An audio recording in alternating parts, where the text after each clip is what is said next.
Good afternoon, my name is Kevin Chim. Taking a speech class is definitely a good thing because it helps one overcome one of the most fearful things that a person might have to do. Giving a speech is tough, and Dale Carnegie says it best. There are always 3 speeches for every one you actually gave. The one you practiced, the one you gave, and the one that you wish you gave. Public speaking is often quite tricky for most people. There are 3 common questions that everyone has about public speaking. How to overcome this tendency to say and how do I deal with stage fright or fear of the camera, how can I be better prepared to speak off the cuff.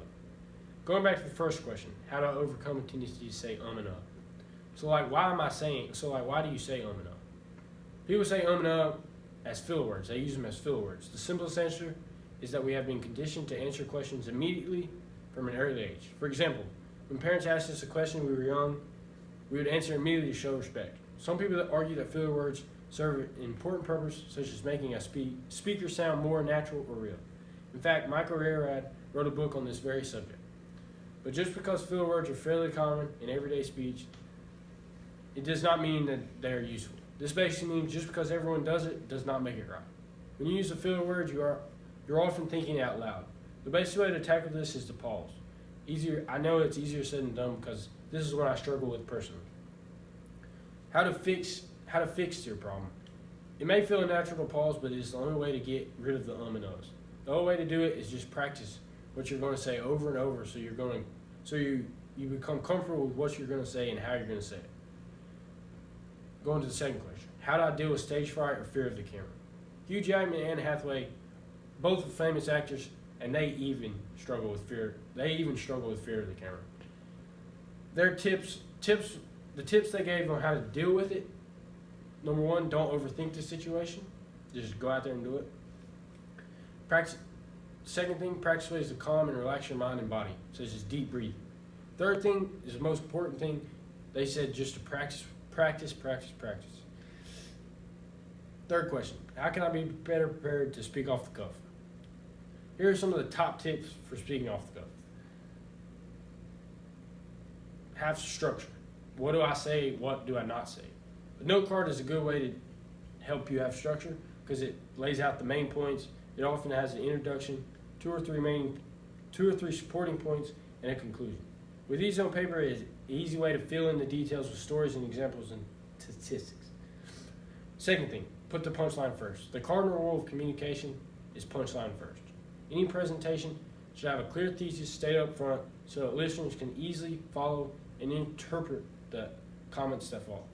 Third thing, remember your audience. All it takes is a few lines to make an audience feel acknowledged and a speech feel fresh. Fourth thing, memorize what to say, not how to say it. How many times have you practiced exactly how to say something in your head and then frozen or completely forgotten in a moment? The trick is to focus on the key stories and statistics rather than say something perfectly. Because you'll stumble through those phrasings and you'll forget all the details that can make them come alive. If you know your topic, the words will come. Fifth thing, keep it short. Blaise Pascal once famously commented, "I've only made this letter rather long because I had not had time to make it shorter." While it seems like the challenge of speaking with limited preparation would be fine enough to say, the opposite is often true. When at a loss for words, many of us underestimate the time we need. So we cram in so many stories and points that we run well over time and dilute our message. So when in doubt, say less. How do I overcome the tendency to say and How do I deal with stage fright or fear of the camera? And how can I be better prepared to speak off the cuff? All these questions and all these problems can be solved by one simple class, a public speaking class. From taking this class, the 3 public speaking issues that I've discussed have greatly improved for me. This class allows you to practice not saying and It also allows you time in front of the camera so you overcome your fear of it. It also allows you opportunities during certain speeches to come up with stuff to say off the top of your head, which is super helpful in certain situations, such as when you do interviews and they ask you certain questions that you haven't prepared for.